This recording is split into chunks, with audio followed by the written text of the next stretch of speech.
कुंती महाभारत की कथा में एक प्रमुख पात्र है। हमारे यहाँ शास्त्रों में अहिल्या, मंदोदरी, तारा, कुंती और द्रौपदी ये 5 देवियाँ नृत्य कन्याएं कही गई है।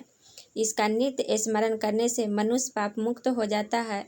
महारानी कुंती वासुदेव जी की बहन और भगवान श्री कृष्ण की बुआ थी। जन्म से लोग इन्हें प्रीथा के नाम से पुकारते थे। ये महाराज कुंती भोज को गोद दे दी गई थी तथा इनका लालन पोषण हुआ, अतः कुंती के नाम से विख्यात हुई। ये बाल्यकाल से ही अतिथि सेवी तथा साधु महात्माओं में अत्यंत आस्था रखने वाली थी। एक बार महर्षि दुर्वासा महाराज कुंती भोज के यहाँ आए और बरसात के 4 महीनों तक वहीं ठहर गए। उनकी सेवा का कार्य कुंती ने संभाला। महर्षि महारानी की अन्य निष्ठा और सेवा के परम प्रसन्न हुए और जाते समय कुंती को देवताओं के आवाहन का मंत्र दे गए। उन्होंने कहा कि संतान कामना से तुम जिस देवता का आवाहन करोगी वह अपने दिव्य तेज से तुम्हारे समक्ष उपस्थित हो जाएगा और उससे तुम्हारा कन्या भाव भी नष्ट नहीं होगा। दुर्वासा के चले जाने के बाद इन्होंने कुतूहलवश भगवान सूर्य का आवाहन किया। फलस्वरूप सूर्य देव के द्वारा दानवीर कर्ण की उत्पत्ति हुई। लोका अपवाद के कारण इन्होंने नवजात कर्ण को पेटिका में बंद करके नदी में डाल दिया।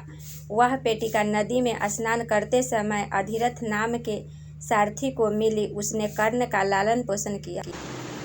कुंती का विवाह महाराज पांडु से हुआ था। एक बार महाराज पांडु के द्वारा मृग रूपधारी किंदम मुनि की हिंसा हो गई।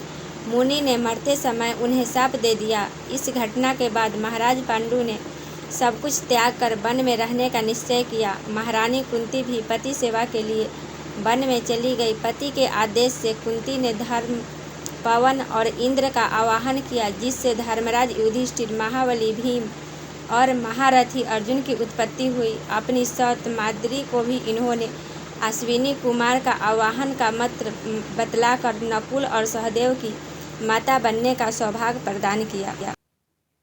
महाराज पांडु के शरीरांत होने के बाद माद्री तो उनके साथ सती हो गई। महारानी बच्चों के लालन पोषण के लिए जीवित रह गई। जब कुरुराज दुर्योधन ने 5 पांडवों को लक्षागृह में भस्म करने का कुचक्र रचा, तब माता कुंती भी उसके साथ थी। पांडवों पर यह अत्यंत विपत्ति का काल था। माता कुंती सब प्रकार से उसकी रक्षा करती थी। दयावती तो वे इतनी थी कि अपने शरण देने वाले ब्राह्मण परिवार की रक्षा के लिए उन्होंने अपने प्रिय पुत्र भीम को राक्षस का भोजन लेकर भेज दिया और भीम ने राक्षस को यमलोक भेजकर पूर्ववासियों को सुखी कर दिया।